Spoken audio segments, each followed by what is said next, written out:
आपको ये लगता है कि जवाबदेही ज्यादा बढ़ेगी, अकाउंटेबिलिटी ज्यादा बढ़ेगी, पॉलिटिक्स में क्रेडिबिलिटी ज्यादा बढ़ेगी अगर महिलाओं का प्रतिनिधित्व इस तरह से बढ़ता है?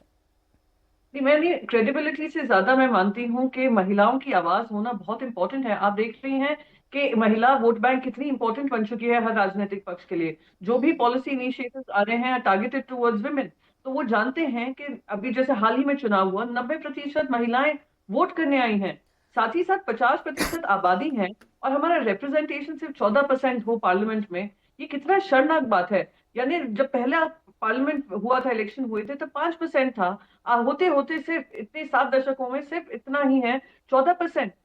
और हम 50% आबादी हैं, हम 90% हमारी जो जिनके पास वोट का अधिकार है वो आकर वोट करती हैं, अपनी जिम्मेदारी मानती हैं। तो ये जिम्मेदारी क्यों नहीं संभाल सकती हैं कि देश की दशा और दिशा में वो भागीदारी लें। मैं अगर आपकी पार्टी की भी बात करूं तो आपकी पार्टी महिलाओं को रिप्रेजेंटेशन देने में कितनी उत्सुक नजर आती है?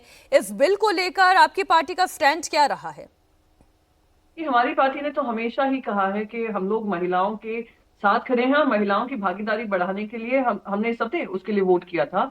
2023 के जब वोटिंग हुई थी, बिल बिल पास हुआ था। और साथ ही साथ अगर आप लोकल बॉडीज में देखेंगे, हमारा जो पार्टी का नेतृत्व है 50% से ज्यादा महिलाओं को सीट देता है और कैंडिडेसी देता है। चैलेंज हर पार्टी का यही होगा कि आप ये एक ऐसी पाइपलाइन बनाएं, ऐसी महिलाओं के लिए कि वो लोकल बॉडीज से वो असेंबलीज में आने का एम्बिशन रखें, लोग असेंबली से फिर पार्लियामेंट में आने का एम्बिशन रखें। तो वो महिलाओं को ट्रेन करना, महिला एक इम्पोर्टेंट भाग निभा सके राजनीति में, वो इम्पोर्टेंट रहेगा। मेरी पार्टी तो हमेशा पक्षधार रही है कि महिलाओं की भागीदारी होनी चाहिए। इनफैक्ट वन्य हिंदू हृदय सम्राट बाला साहब ठाकरे जी का मानना था कि हर पक्ष के ऊपर ये जिम्मेदारी छोड़ दी है, 33% उनको अपने कैंडिडेट्स देने ही हैं। जिस भी कॉन्स्टिट्यूंसी में दे वो अधिकार उनका होना चाहिए, और जो ये पालन ना करे तो उनको डी रजिस्टर कर दें। यहाँ तक हमारा कमिटमेंट है कि महिलाओं को हम उनकी भागीदारी बढ़नी चाहिए। एक और बात जो चर्चा में आती है जब हम विमेन रिप्रेजेंटेशन की बात कहते हैं कि प्रधानमंत्री नरेंद्र मोदी ने ऐसे टाइम पर इसका जिक्र एक बार फिर छेड़ दिया।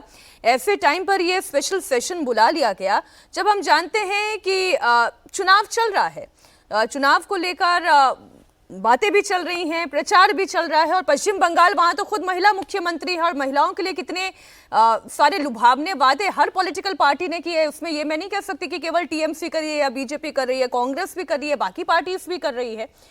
ऐसे मौके पर इस विमेन रिजर्वेशन बिल को लेकर आना, इसके ऊपर विशेष सत्र बुलाना, it is a part of politics for vote benefit. बिल्कुल नहीं, बिल्कुल आई थिंक पॉलिटिकल बेनिफिट होगा या नहीं होगा वो बात अलग है।